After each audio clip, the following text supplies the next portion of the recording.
and I got a question for you. I'm going to ask you. I have an NBA question for you. Okay. Who's winning the NBA championship this year?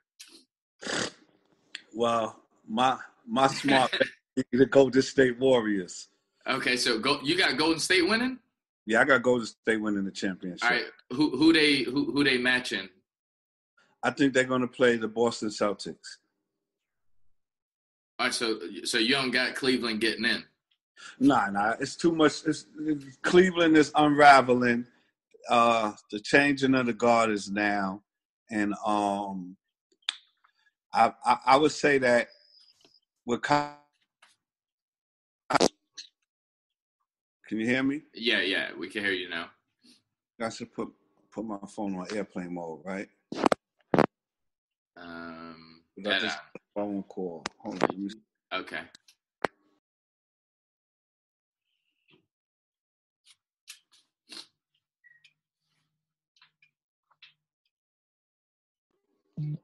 You hear me? Yeah, we can hear you. Okay. Yeah, I'm sorry about that. No problem. So you said, all right, so you got the Warriors versus the Celtics. I got the Warriors versus the Celtics. Like I was saying, the Cavaliers, they're unraveling. The chemistry is not good. They're old. They're slow. They can't defend. And actually, what Kyrie Irving said in the summertime is starting to come to life. What, that LeBron is hard to play with? LeBron is hard to play with. He's how can I say it? He's a control freak. Like if you look at the origin and the history of LeBron James, everyone is the media is trying to portray him as like one of the top 5 greats and put him up against Michael Jordan and even surpassing him against Kobe. And I don't agree with that, because the true origin of sports is quality of opposition. And if you look at it, when LeBron James was first in Cleveland, he couldn't beat Boston. He couldn't beat Orlando. He quit on his team. Yeah, he did. Then he teamed up with his buddies and made a super team. And when you look at the dynamics of what he did, it's only 8 teams that makes the playoffs in the Eastern Conference. So that means that's only eight good teams out of 16. And he took him and Chris Bosh was the star players on 2 of those 8 teams, and then one teamed up with one player out of another team. So let's just say 3 out of the 5 teams that was good, they took 2 of those away and made that into one team. And then you see what I'm saying? So they took the competition level out of the East. That's why he's been to the championship 7 years straight. It's because once they did that in Miami, there was no competition. You notice the West Coast is very hard. Like, yeah. And then when you look at it this year, Paul George got traded to the West Coast. Carmelo Anthony got traded to the West Coast. Another player from the East Coast, I believe, got traded to the West Coast. And the East Coast is so bad this year that they had to shake up the All-Star team and make the draft. That's how bad the East Coast is.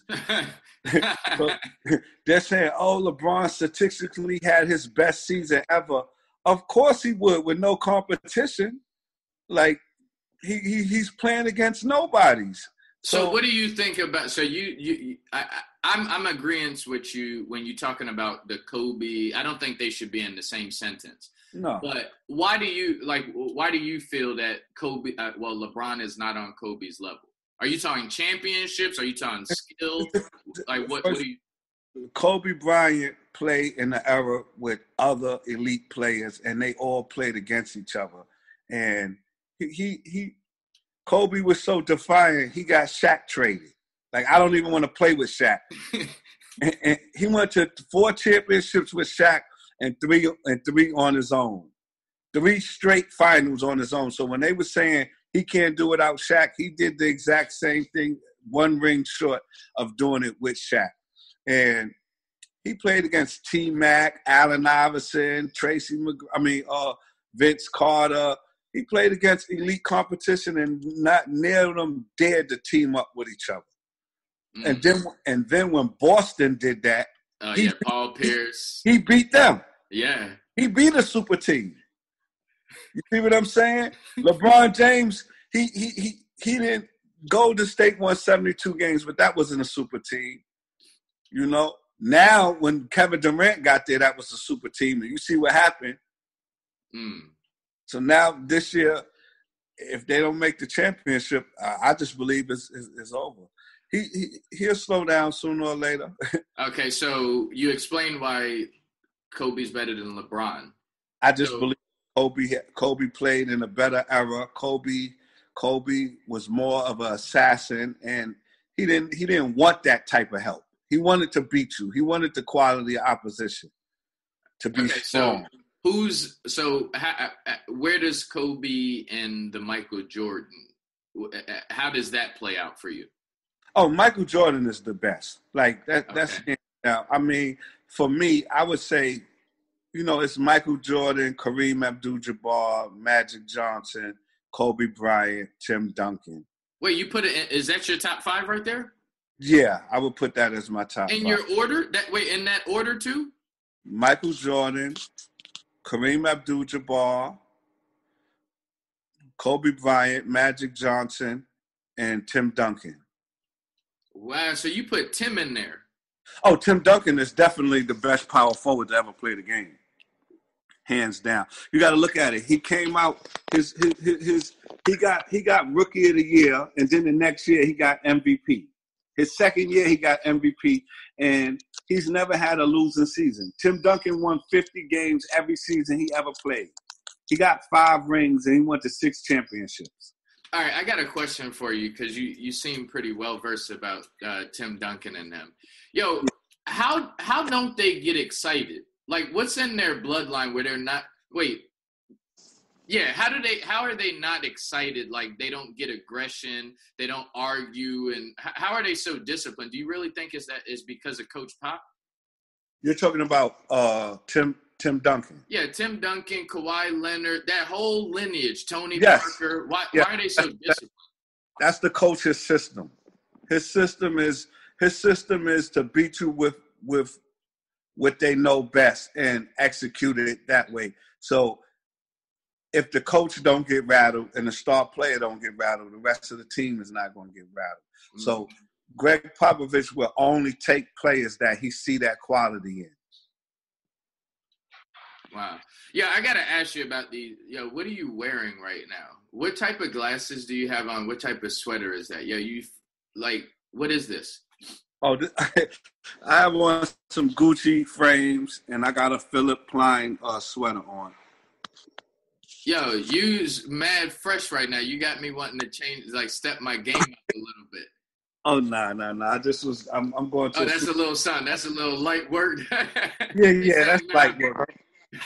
Yeah, I'm going to a Super Bowl party, so it ain't nothing too crazy today. I'm kind of laid back. All right, that's what's up. So who do you have in the who you got winning today? I actually like the Eagles to win because I want them to upset New England, but I mean I wouldn't be surprised if New England win. Gregg Popovich's teams is just like Bill Belichick's team. Mm-hmm. Very even kill, they execute well. They don't turn the ball over. And Tom Brady is equivalent to Michael Jordan on the football field to me.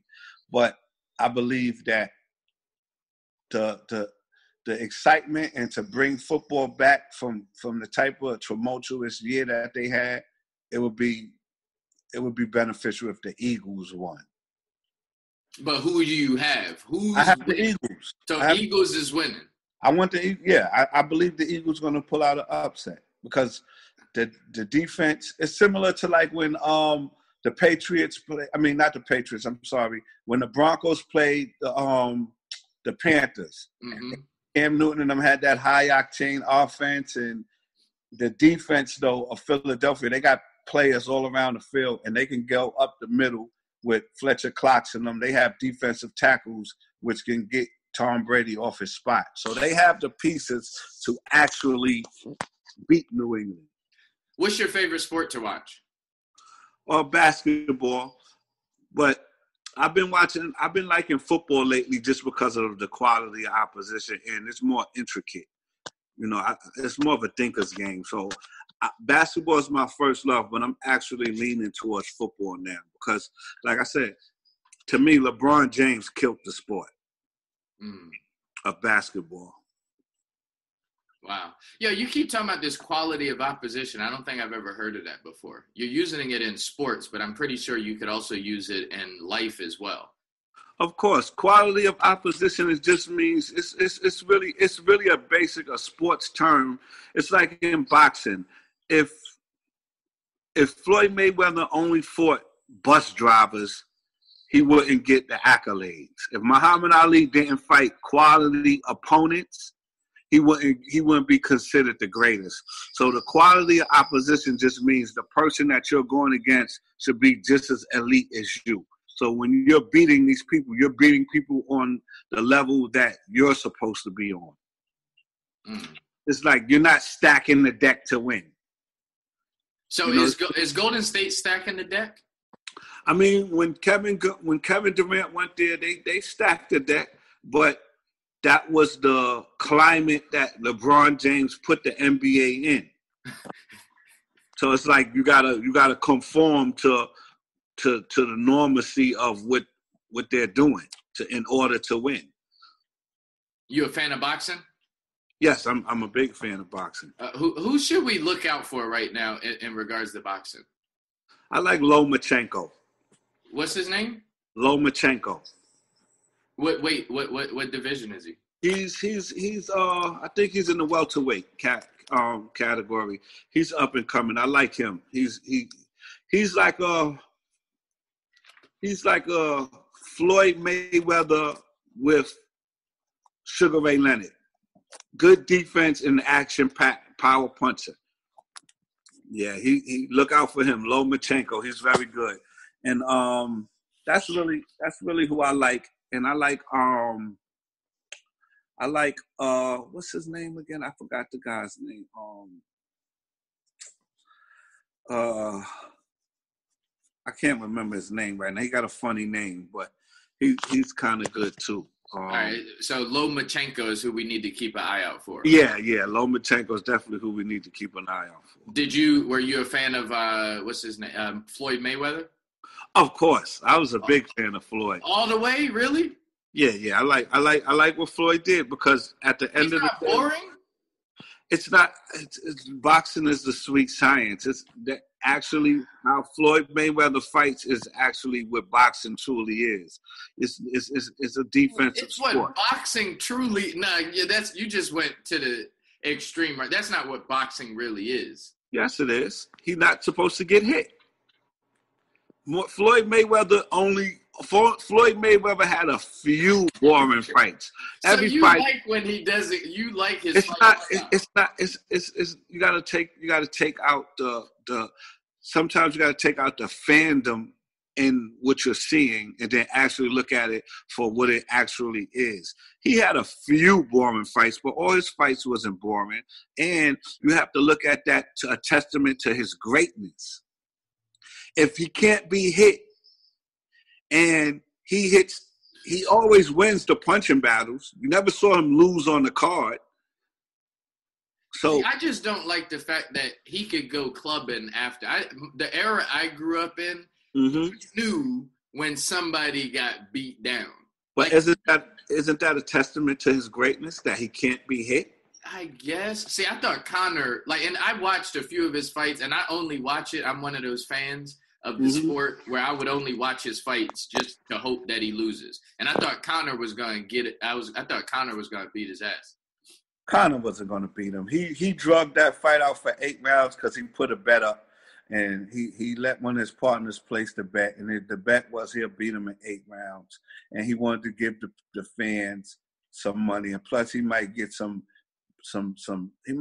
type of partnership in the MMA ring. So he set himself up for another payday. That's all. Is he the greatest? He's one of the greatest. I wouldn't say he's the greatest. I would say he's one of the greatest because in eras You always have the greatest in each era. So